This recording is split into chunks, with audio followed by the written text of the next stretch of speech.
Hi, I'm Linz. Welcome to Becoming Everwell, a channel where we talk about the ongoing journey of becoming.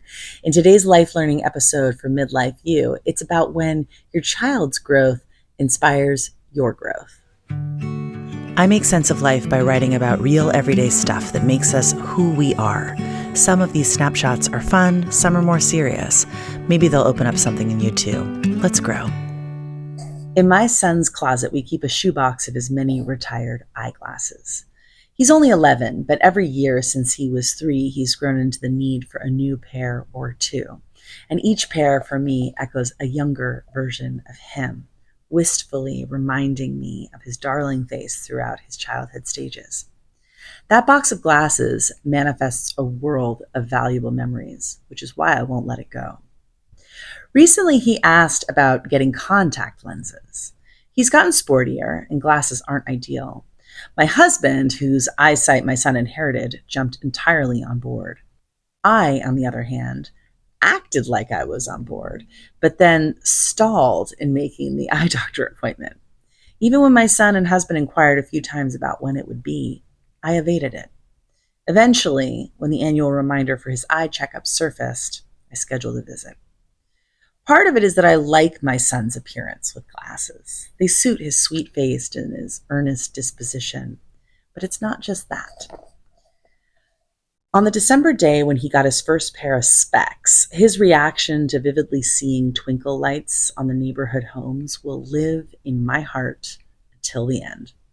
To experience a child's cognitive transformation from a blurred, cloudy world into a crisp, fine-tuned world is pure joy.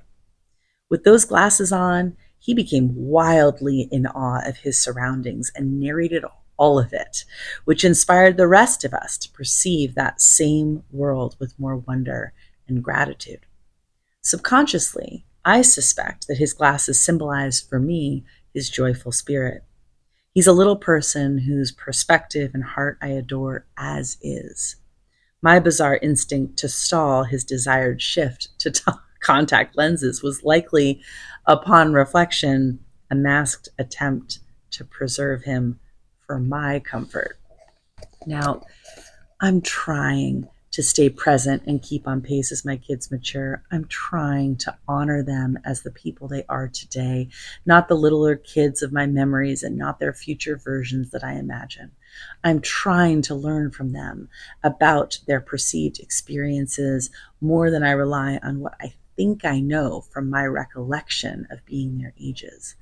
I'm trying to embrace change even though I love things the way they are. But all this growth can be uncomfortable. Do you feel me?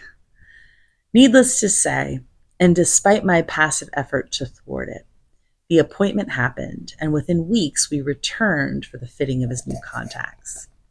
Both novices, and with the technician's support, I helped him hold open his eyelids as he manipulated the tiny transparent discs to glide onto the surface of his cornea.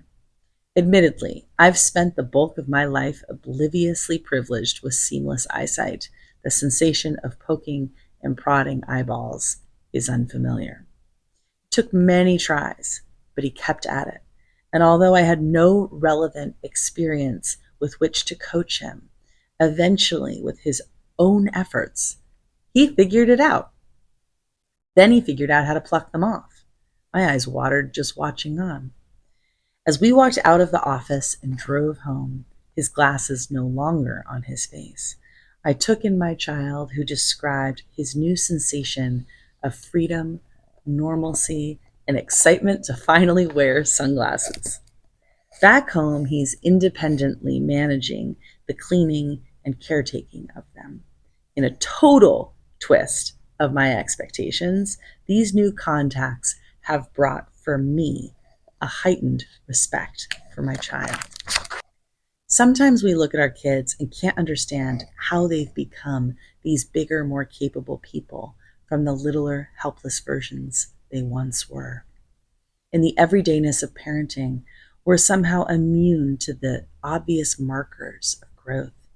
We're so in the weeds with them that it usually takes a box of old glasses or a scroll through past photos to snap us into awareness of the subtle but seismic shifts of maturation that continuously happened beneath the distractions of school days, practices, meals, and bedtimes. I know that my guy is only 11. He's still a kid, but I've just witnessed my child take control of his body and life in a way that I'm not sure I'd handle well for myself. And that's meaningful on his road of becoming. And it's relevant for my continued becoming too. I'm grateful that once again, my child has given me a new way of seeing. Thank you as always for being here. Your likes, subscribes, views, and shares, they add up. They mean something to me. Thank you. Until next time. Be sure to like and subscribe and click that bell to get alerts for new posts. I'd be ever grateful.